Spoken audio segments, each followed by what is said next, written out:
22,2 millions d'euros.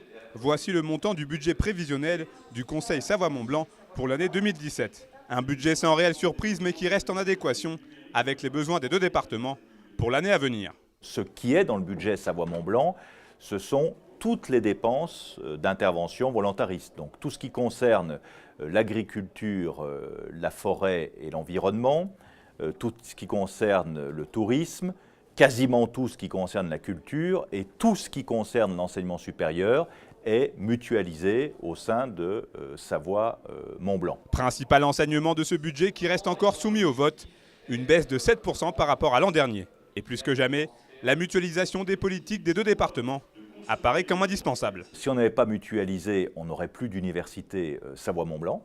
Et puis la grande nouveauté dont on a fêté les 10 ans il y a l'année dernière au Grand Bornand, ça a été évidemment le tourisme, puisque la marque Savoie-Mont-Blanc appartient au Conseil Savoie-Mont-Blanc et toute la communication est faite sous cette bannière. Durant cette heure de débat parfois animée, la récente loi NOTRe, entrée en vigueur le 1er janvier dernier, a été au cœur de beaucoup de discussions, alors qu'elle ne devrait pas avoir beaucoup d'impact. Les seules compétences qui ont été transférées à la région sont les transports scolaires et les transports interurbains par bus, ce dont ne s'occupait pas Savoie-Mont-Blanc. Donc au total, cette loi NOTRe n'a pas d'impact sur Savoie-Mont-Blanc. Rendez-vous le 6 avril prochain à Annecy pour le vote de ce budget prévisionnel du Conseil Savoie-Mont-Blanc.